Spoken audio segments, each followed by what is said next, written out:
Welcome everyone to the Watchlist, a webinar series for ASX listed companies to pitch to real investors such as yourself so they can be added to your watch list. Our job is to showcase companies that are on your watch list or those that we think should be, to give you ideas of companies to look at, to research, to take an interest in, because we know being on your watch list is a big deal. Today, we've found two companies that you may not have heard of previously from two different sectors, but who in our view both have compelling investment propositions. PRL Global, ASX code PRG, represented by Chairman David Somerville, and Frugl Group Limited, ASX code FGL, represented by Managing Director Kenny Wu and Rowan Bramwell, COO and Head of Growth at TrinePont International, recently acquired or in the process of being acquired by Frugl Group. Remember, this webinar is interactive. We want you to ask questions of the presenters. So while they're presenting, think up some questions and submit them using the Q&A button at the bottom of your screen. I'd now like to introduce the first of our company presenters, David Somerville, Chairman of recently renamed PRL Global, ASX code PRG. PRL Global, from its humble beginnings on Christmas Island, has evolved into a diversified and integrated business with interests in resources, energy, logistics, facilities management, and the economic development of Christmas Island. David, over to you. Thank you, David, and good morning or good afternoon, depending on where you're based. I'm Dave Somerville, as David said, Chairman of PRL Group, recently changed name from CI Resources. If we can slide onto the first slide, please. Standard disclaimer, which says everything we say is based upon knowledge that we currently have today. So about PRL Group, who are we? So we're an Australian listed company. We mine phosphate on Christmas Island, and we've been mining phosphate on Christmas Island for over 30 years. So first question, where is Christmas Island? So Christmas Island is in the northern Indian Ocean. It's about 500 kilometres away from Jakarta, which makes it over 2,700 kilometres away from Perth and 1,700 kilometres away from the closest point on the northwest shelf of Western Australia. It's one of 4 islands which were claimed by the British and mining phosphate through that period of time. It's got a rich history, and I'll come back to that in a moment. We're the mainstay of business and the economy on Christmas Island, which has a couple of thousand people as residents. We're the largest employer. Our marketing is conducted out of our office in Malaysia, in Kuala Lumpur, and our finance and administration is in Perth. Through our logistics business, again, which I'll touch on shortly, we have offices in Singapore and Geneva, Switzerland. Some 5 years ago, the board decided that we needed to diversify our interests and add to our value stream with the diversification into fertilisers. So that has now been implemented, and we're seeing the results of that, particularly in this year. We've had a strong track record of returning value to shareholders through dividends and earnings per share, and we have an entrepreneurial management group. If we slide into the next one. Yours truly, about 10 kilos heavier and with a beard. I've known the Christmas Island guys, the founder, Mr. Lai Hong, and his team for about 30 years. I was a consultant to them back in those days and have been chairman for the last 15. Lai is the managing director and a founder of the company, part of the Union of Christmas Island Workers who fought to have the mine reopened in 1990. Lipjen T is an executive director based in Malaysia with strong expertise in engineering and the markets in Malaysia and Indonesia. Mr. Adrian Gagoni, executive director based in Perth, finance and corporate. Mr. Rama Krishnan, executive director marketing in Malaysia. Dato Sri, Non-Executive Director, KS Ong, Non-Executive, and Jane T, also Non-Executive Director, with specialisations in plantations, finance and legal. Next slide, thank you. Our performance this year is the first year where we've seen the real flow-on effects from our diversification strategy, particularly in our logistics. And you can see the growth in logistics revenue from 2019, 20 and 21, none, 22 and then 23. And the right-hand graph showing where that growth in revenue has come from. That earnings growth, which is in the bottom left-hand graph, is describing that with the earnings mix, logistics 57%, fertilisers 36%, and the remainder. The earnings that we have achieved, the profit, I should say, that we have achieved this year is 25 million. We've had a few years prior to that with the flow-on effects of COVID and market conditions, with profits 7 million and thereabouts. Then going back from 2018 backwards, we fairly consistently performed at about $20 million per year in net profit after tax. Dividends, again, 2 to 3 years in the middle where we reduced dividends prudently to around 3 cents. Prior to that in the tens, and this year back to 7.5 with the special dividend coming, 2 special dividends of 5 cents each. Capital structure, 115 million shares on issue. Next slide, please. The diversification has seen a broader spread of the group. I'll go through these in a little more detail, but just from a high level. Energy, we provide fuel services on the island and to Border Patrol. Agribusiness, we have on-island agribusiness as well as an interest in a plantation in Malaysia, which we just divested. Our fertiliser business, which of course includes mining, as well as our distribution and growth. Island development, we're certainly looking to expand that, tourism being a big opportunity for us moving forward. And our logistics businesses, Live and Nutrients and Chem Oil, and again, I'll come back to those. We take the next slide, please. As I said, a rich history. The Christmas Island was one of 4 islands which were taken by the British to mine phosphate, and for 100 years that phosphate was mined and it was sent to predominantly Australia and New Zealand for farmers for the manufacture of superphosphate.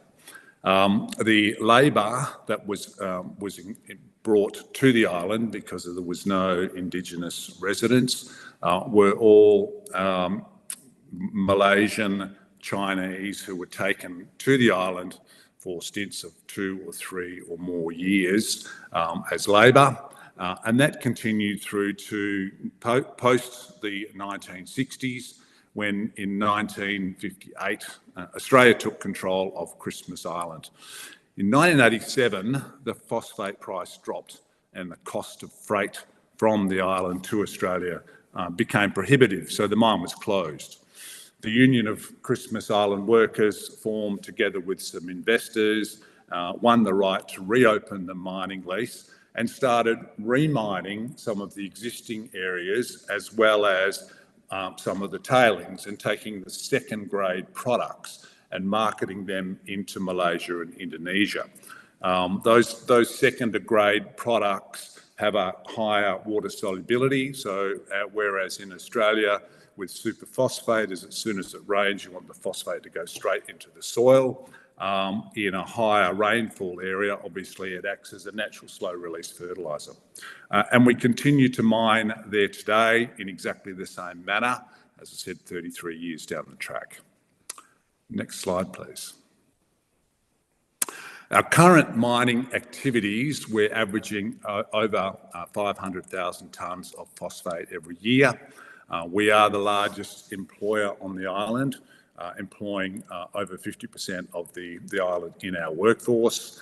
As I said, our group phosphate there is last year 558,000. Our revenue for phosphate, 125 mil, and we have a maintained phosphate mining infrastructure. Over 16 million tonnes has been exported to Malaysia, Indonesia, some in Australia and some New Zealand since 1990. Next slide, please. There's a picture of the island. You can see the larger green area is National Park, which is 63% of the island. There is vacant Crown land, which is the dark coloured components, or on the map, you can see that as the sort of aquary colour. And those red areas are the areas where we have mining leases. The mining lease we have runs for a further 10 years. But there is more than sufficient resources to continue us way beyond that. We expect at least another 10 years beyond that. As you'll see, the mining areas that are quite dispersed across the island. There's over 30 of those areas, and we'll be mining any 2 or 3 at any one given time and matching the grades to our customers in our markets. Next slide, please. As I said, in the mid-2010s, we initiated a diversification strategy. Now, a large part of that was downstream processing of our fertilisers and becoming involved in the logistics. We have energy business, which we also include between energy and logistics. We have our own ship, so we're shipping our own product into Asia. As I said, we have a strong supporter of the island, the community and the broader stakeholders. Thank you. Of recent, we have engaged and acquired warehouses and leased some additional ones through mainland Malaysia, now into Borneo. In Bintulu, we're building a new. So effectively, we now have the capacity to hold stocks and to add value to those stocks and diversify our product offerings. Next slide. One of the new products that we're doing is in a controlled release or a slow release fertiliser. There's quite a lot of those type of products in the markets today, but not for broad industrial application at a reasonable price point. We've done a lot of trials. We're now conducting field trials, and we're looking to grow that market moving forward. Thank you. Logistics. Live and Nutrients is a fertiliser trading business, which we took a 60% share in. That's based out of Singapore, which has been very strong income and revenue earner for us in the last 2 years, outperformed last year in terms of profitability. And Chem Oil, which is based out of Geneva, which has interests and in logistics and trading in fertilisers and even more so now in refined oils in West Africa. Next slide. Energy, as I said, we currently control the fuel supplies on Christmas Island, which obviously we need for our own products and for the drying, the burners which dry the phosphate, as well as providing fuel to the Department of Defence and Border Patrol, which are very active on the island, as people would remember, had a detention centre there previously and where a lot of the illegal immigrants were heading towards. That creates a strong profit for the company every year. Next slide. Agribusiness, again, as I mentioned, we are looking at growing product on island, which has been very difficult to do. It's quite harsh conditions. We've been expanding upon that with great success and providing back to the community as well. Next slide. Island development. We've just recently been awarded the capacity to participate in the Northern Australian Infrastructure Facility, which is a large funding facility provided by the federal government for development into the northern regions. By now being included in that northern regions, we're able to apply for finance and we want to invest back onto the island. Tourism is certainly a massive opportunity, but logistics are proving at this point in time there's not enough accommodation, there's not enough flights. So the mine is definitely going to become further engaged in that moving forward. Next slide. Sustainability, obviously a massive thing, and certainly for mining companies, and something that we're heavily involved in. I won't go through the details of that. Next slide. Looking ahead, certainly our expectation is that the logistics segment of our business is going to continue to be strong. Fertilisers, as we know, are in increased demand with population increase and food requirements. We're continuing to expand given our current markets and the footprint that we have into Asia. And one more. Why invest in PRL Group? We have a proven track record, over 30 years of mining on the island, which will continue, as well as the new opportunities and that diversification strategy. The strong outlook for fertilisers and food in the world, and strong cash-backed company. We've just sold a Malaysian subsidiary, which has provided some further funding to enable us to build some further warehouses into Asia. And that's it from me. So thank you, and welcome to ask any questions. Thanks, David. Great presentation, and clearly a business that and a company that's been around some time but has sat under the radar for an extensive period of time. And I would note this is probably one of the first times I've seen the company do an investor presentation in this form. So looking forward to seeing the growth of the company from a publicity and a market point of view moving forward. A couple of questions have come through. Change in name. What was the driver behind it, and why the change in name, and why do you think that's important going forward? Oh, look, I think the change of the name is just reflective of the change in the business. Previously known as CI Resources mining company, but as you can see from the logistics and the fertiliser chain, we're deriving more profit and more income from that diversification, and we see that is certainly our pathway going forwards. So I think the name more accurately reflects who we are.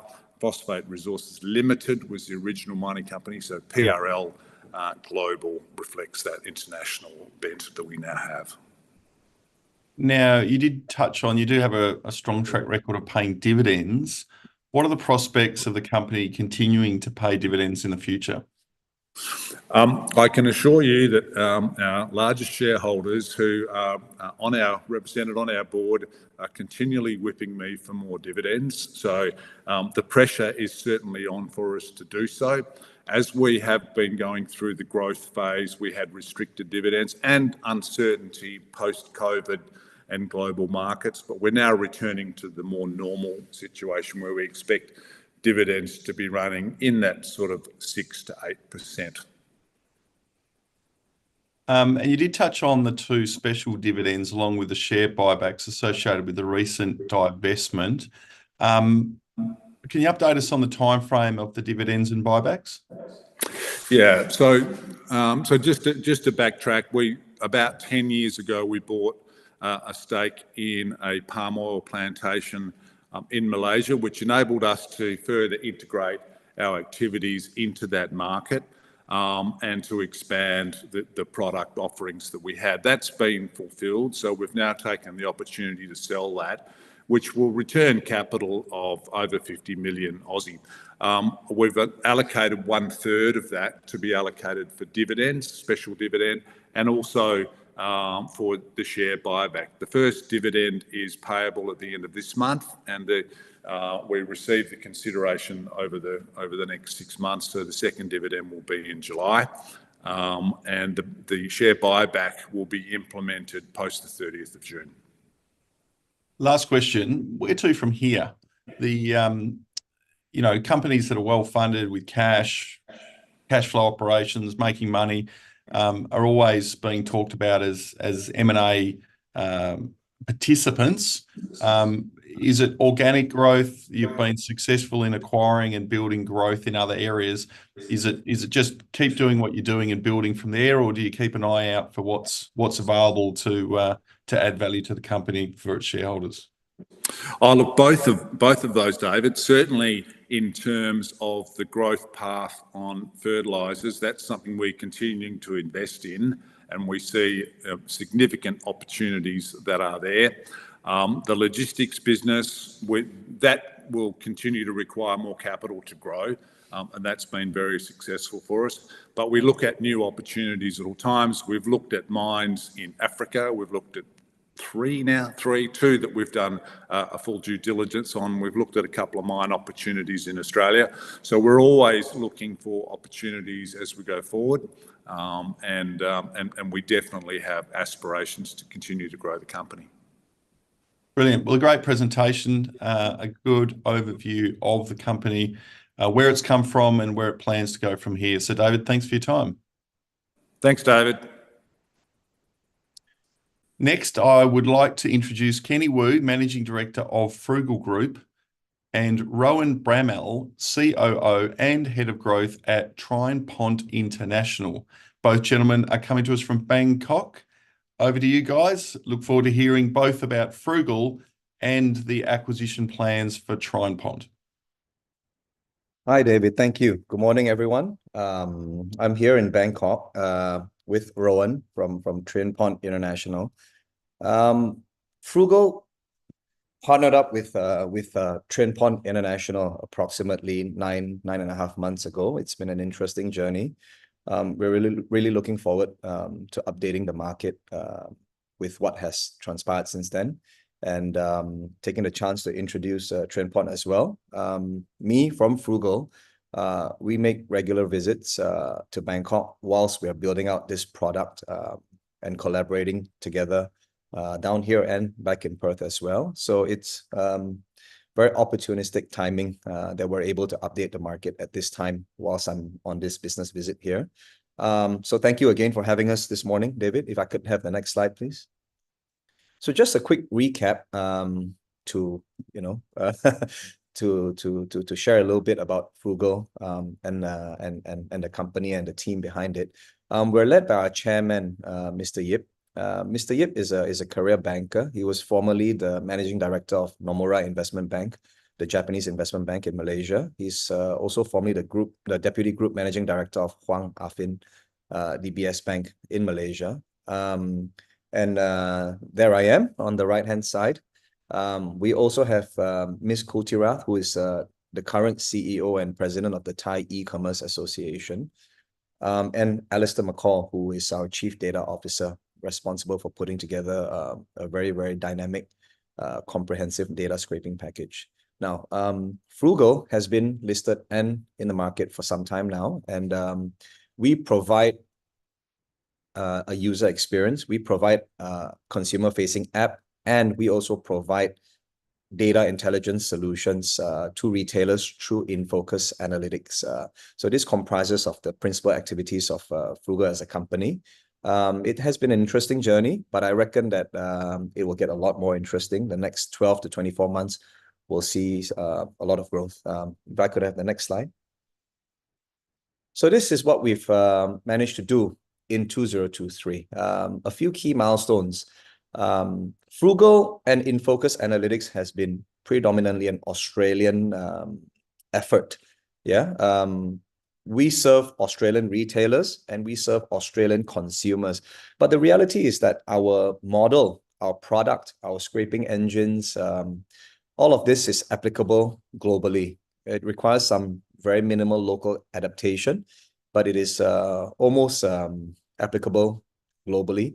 In 2023, we managed to sign on our first international client, 1004 Gourmet. They're based in the Middle East, and it has been an interesting journey. We are building out a new marketplace and data intelligence solution for them to serve the Middle East market. And we are actually taking on more responsibilities with them in the coming months as well. Frugl as a company, we attempted to build all of our technology in-house in the past. Now, in 2023, we pivoted the company substantially. We adopted a model wherein we partnered up with Trine Pont, thereby providing us with a very lean model. We were able to then unlock their services. They have a team of about 50 odd full-time developers, And this allowed us to accelerate the progress very, very substantially. We'll go into a little bit more detail as we progress. In technology, sometimes being able to build a product quick and remaining relevant is very, very important. So as a result, this happened in 2023. The partnership has worked out very well, which takes us to where we are now, this acquisition. We've also expanded our data offerings in Australia to include pricing data on a very, very big market space, which is the liquor market. We've got new customers in the liquor retailing industry, and beyond that, we completed a successful. In fact, to date, we completed 3 successful placements, but the largest one in 2023, comprising of $1.53 million, with no discount at all to the market trading price at that time. If I could have the next slide. Thank you. So what we plan to do as a company is this. Frugl, the core of what Frugl does is actually data. Frugl is able to collect a huge amount of data in the background and provide this data to our users in 2 forms. We provide the data to users such as yourself, anyone who's watching this webinar, in the form of a grocery app. This app tells you how best to procure your daily necessities, your requirements in the cheapest possible way. Cost of living is definitely something that every Australian or almost every citizen around the world struggles with. Cost of living has not gone down ever in history. It will continue to go up, and retailers will continue to use more and more technologies to also find more efficient ways to price their products and improve their profit margins. This is a harsh reality. Frugl as an app hopes to help consumers save money, help consumers buy their groceries at opportune moments when they can save money. And beyond that, we hope to build a very, very proactive user experience rather than a reactive user experience. We want to build a user experience that prompts our users that there are potential savings in hand, that effectively, if bought today, they can save X amount of dollars, rather than a reactive solution where the app only provides an answer when it is prompted and when it is asked. If we can build a software solution that understands the user's purchasing habits, the user's brand preferences, and provide this in a very, very agnostic way and guide users on how to save money and reduce the cost of living, this is very important. At the same time, this data that we collect is also very valuable to the retailers. The retailers want to know the struggles that, Joe Average is going through, and how to better price their products and the variety of their products and the different brands that they carry of the same product to be able to serve their consumers better. So we sell this data to the retailers through in-focus analytics as well. Now, for 2024, we're going to grow our business in these 2 key aspects in as many markets as we can. The first market is the Middle East, as we've already got a foot in that market. We expect that in the coming 2 quarters or so, we should be announcing our, I wouldn't say announcing, we would be attempting to enter further markets in the Southeast Asian market space. Yeah. So this is the core of what we're trying to do. Now, of course, the third pillar is that data protection is very, very important. So we will be spending a good part of this year figuring out how to protect that data, how to protect the information that we collect, which is where TrainPoint comes in. And if I could have the next slide, please. So TrainPoint International Acquisition. 2023, we partnered up with TrainPoint with the intention to reduce the amount of money we were spending on building this ecosystem that we believe will produce a very, very, very dynamic consumer user experience, and also a very, very dynamic product value proposition for the retailers. We figured that the best way to do so was to partner up with a capable development firm, a firm that could deploy resources for us and accomplish the desired outcomes in a shorter period of time.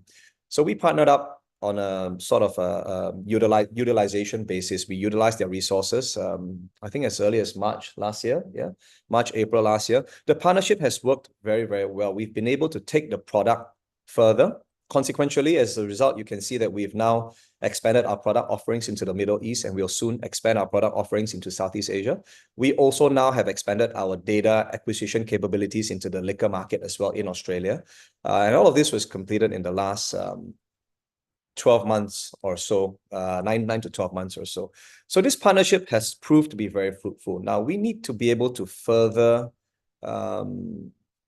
utilize more of their resources, unfortunately. And consequentially, we made the decision as a company that this acquisition was strategic. So now we are in the process of acquiring TrendPoint International for 8 million Australian dollars. And the company will have a shareholders meeting on the 19th of February.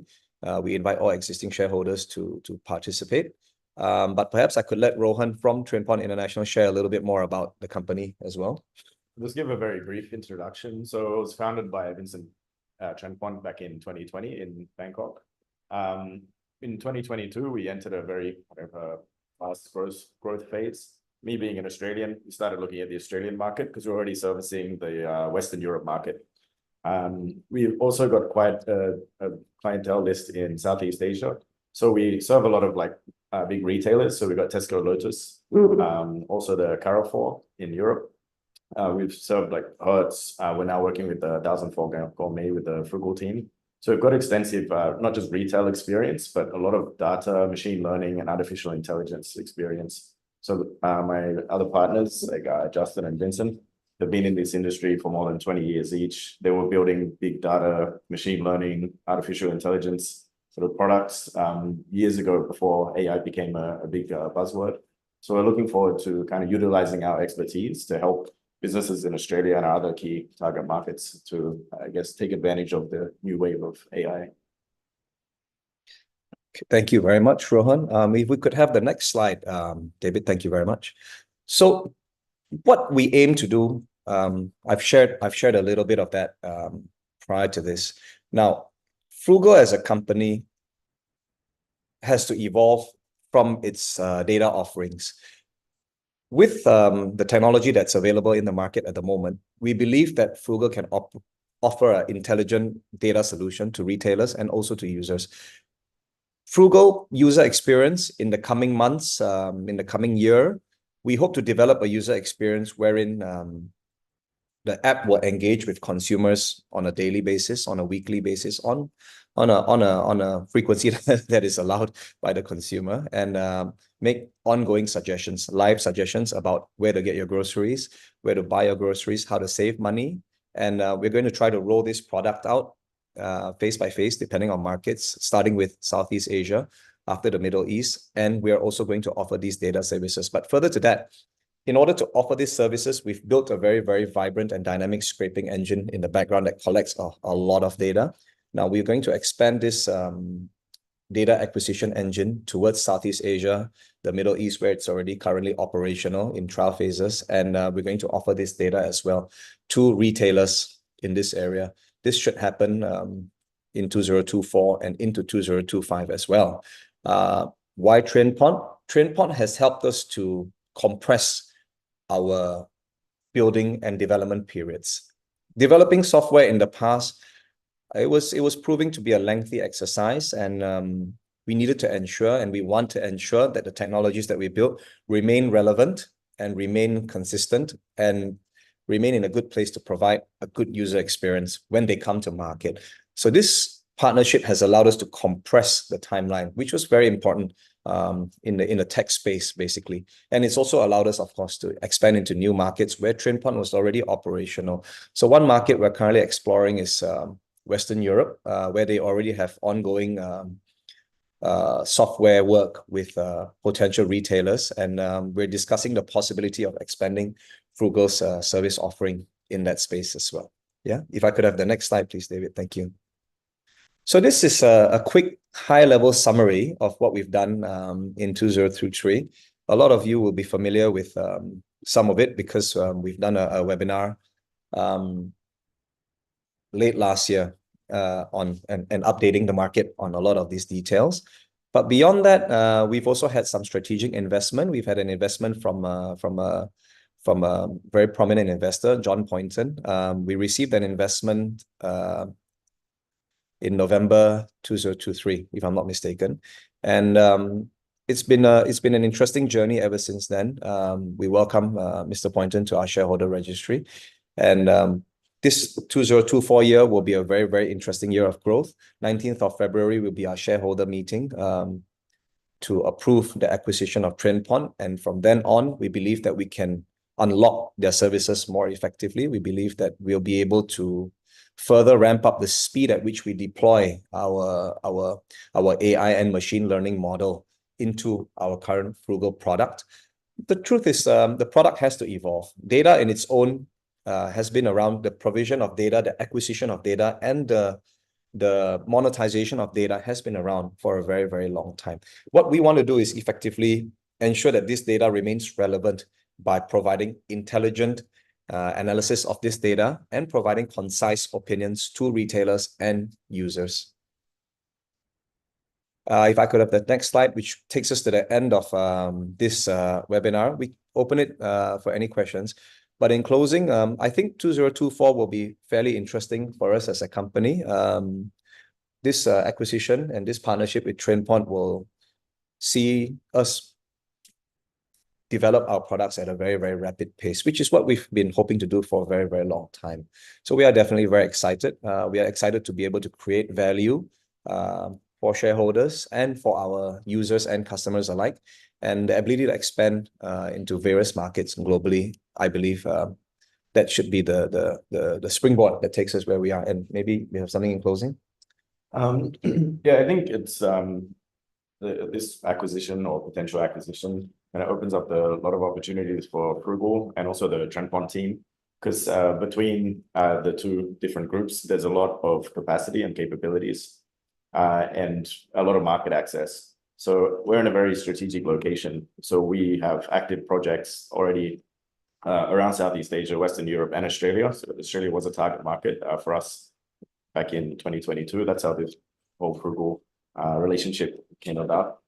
I think we're just looking to further enhance what we can do, what we can provide to the existing client base and also new client base for both companies. Because Frugl, with the InFocus Analytics, they have a quite strong client base already. They have active contracts.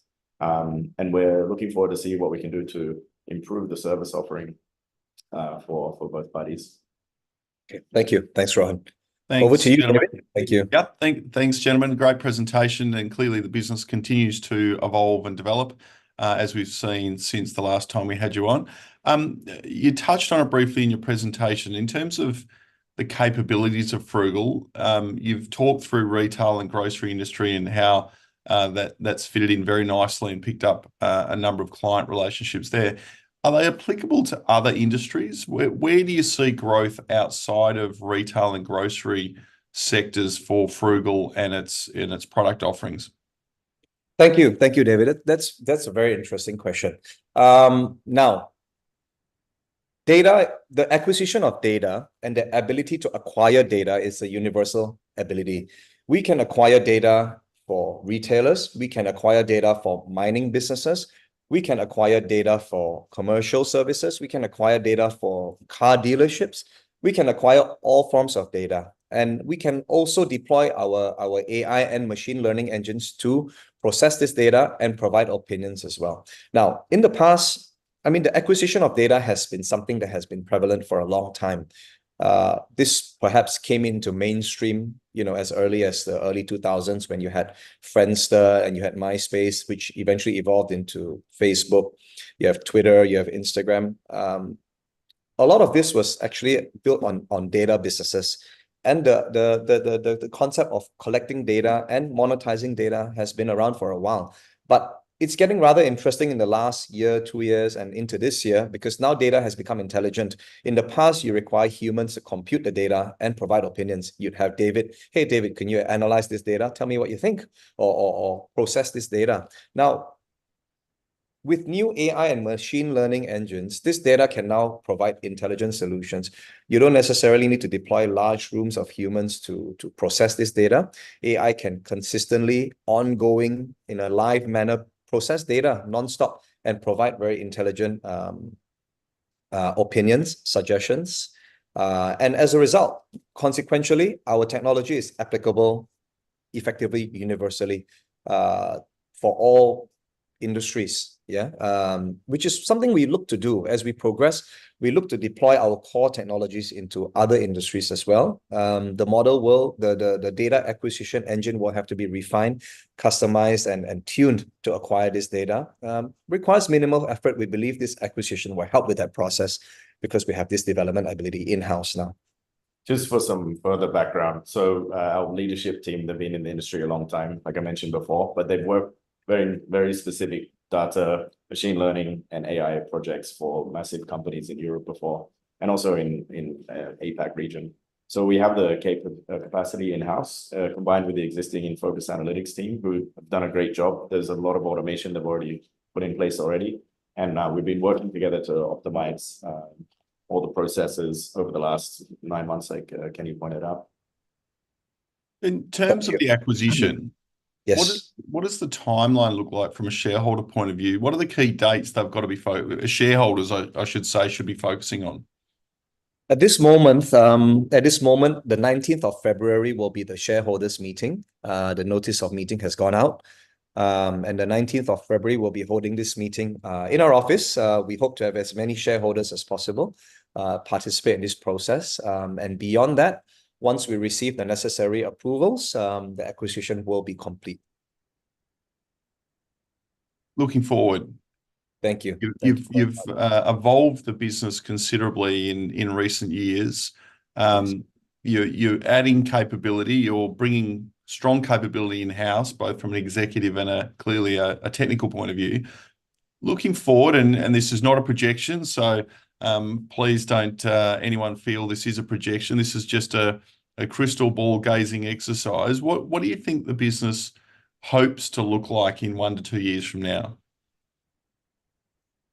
You know, the usual disclaimer applies. These are our hopes and dreams. We hope to be able to take the company further. All right. Of course, we'd like to share our hopes and dreams with our prospective shareholders and our current shareholders, our valued shareholders as well. We hope that in a year, in 2 years, we have expanded our product offering to various regions. We hope that we are operating in other markets such as Southeast Asia. As you know, Australia is a very concentrated market. People buy their groceries from Coles or Woolworths. Now, if we serve the DIY home improvement market, I think there's only Bunnings, right? I'm not sure if there's a viable alternative. I mean, there might be, yeah. But the reality is our value proposition is more obvious and prevalent in markets where there's heavy competition, right? Where no single company enjoys a very, very substantial market share. Consequentially, they fight very hard for the consumer's business. And as a result, provide consumers with a lot of savings, right? So we hope that we can expand our product offering into more markets. Yeah. We hope that in 12 months, 24 months, you will see Frugl operating its current model in many, many more markets. Southeast Asia, the Middle East, which we've already got a footprint in at the moment, and we're working very hard to grow what we do in the Middle East as well. We hope to do it in as many markets as possible. And beyond that, we hope to transform the current experience into an intelligent solution with AI and machine learning. On that note, thanks, gents, for a great presentation. Clearly, as I said, the business has evolved rapidly in recent times, continues to evolve, and with the proposed acquisition, adds significant firepower to the technical and executive team of the company. Thank you both for your presentation. Look forward to following the company with interest. Thank you very much, David. Thank you for having us. Thank you. Thanks, David. Appreciate it. Thank you. As I said in my introduction, the purpose of this webinar series is to give you the opportunity to engage directly with companies that are on your watch list and to give you ideas of companies you might want to potentially add to your watch list so you can follow them in the future. So look at your watch list. Let us know. Are there any companies you want to hear from? Or are there any companies you've been thinking about adding to your watch list, and we will look to get them on in the future? Thank you to both companies for their presentations today and for each of the presenters for making themselves available, answering the questions and giving a great insight into their respective businesses. We look forward to seeing you again in a few weeks' time. Thanks for everybody's participation.